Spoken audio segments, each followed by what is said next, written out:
This is Land of Havilah, Isaiah 57. This will be a little chopped up because just about every verse needs explaining, and there's a thunderstorm outside, so there'll be some rumbling. Verse 1. The righteous perish, and no one lays it to heart. Merciful men are taken away, and no one considers that the righteous is taken away from the evil. He enters into peace. They rest in their beds, each one who walks in his uprightness. But draw near here, you sons of a sorceress, you offspring of adulterers and prostitutes. Whom do you mock? Against whom do you make a wide mouth and stick out your tongue? Comment in verses 1 to 4, evil men mock Yahweh when a righteous man passes away. The mocker thinks if Yahweh's everything he's supposed to be, why did Joe Blow die? Poor old Joe served Yahweh faithfully, but obviously Yahweh ignored him or he had no power to help him.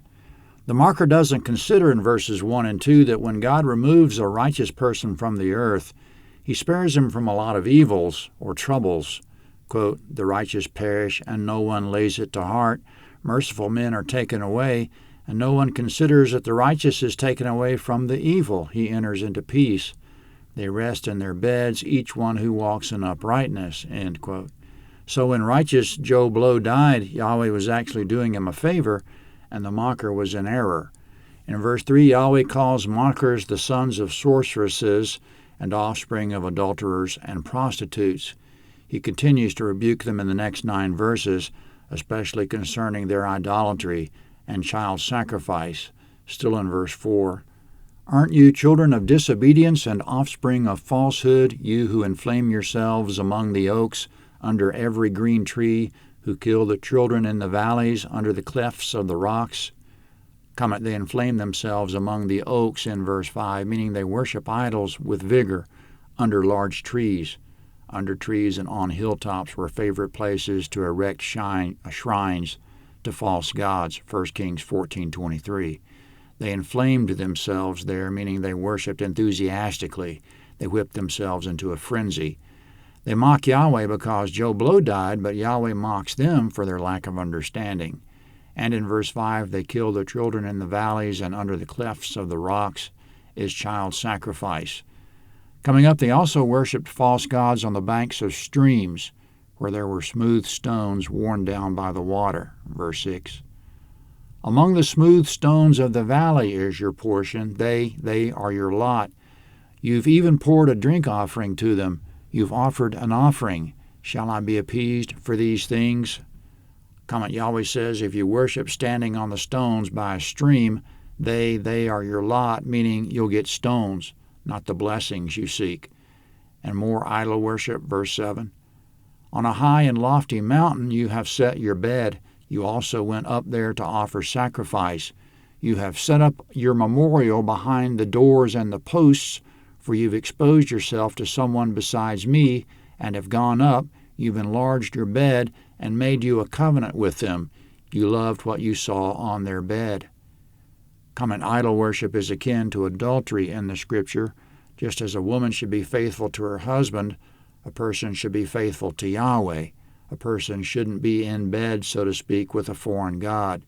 In verse 8, they keep memorials to foreign gods behind the doors and doorposts, meaning indoors, all the way to the inner rooms in verse 8. Their idols are everywhere, indoors and outdoors. They should worship Yahweh exclusively, as a woman should love her husband exclusively, but they enlarge their beds, meaning they make room for intimacy with various gods. You loved what you saw on your bed in verse 8, meaning you enjoy making love to foreign gods. Now a different metaphor coming up, verse 9. You went to the king with oil and increased your perfumes and sent your ambassadors far off and degraded yourself even to Sheol. Comment in verse 9, they do everything they can to curry favor with foreign gods, the way a person would curry favor with a king. They degrade themselves to the depths of hell. Verse 10. You wearied with the length of your ways, yet you didn't say it's in vain. You found a reviving of your strength, therefore you weren't faint. Comment, Yahweh says you wearied yourselves serving them, but you didn't say this isn't working. You found a second wind and kept going. Verse 11. Whom have you dreaded and feared, so that you lie and have not remembered me, nor laid it to your heart?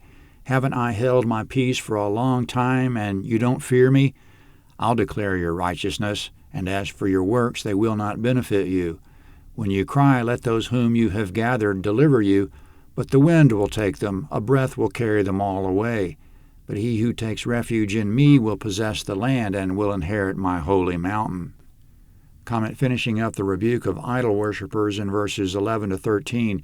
Yahweh says, "You fear and dread foreign gods, but lie about it. You try to keep it hidden and pretend to be righteous.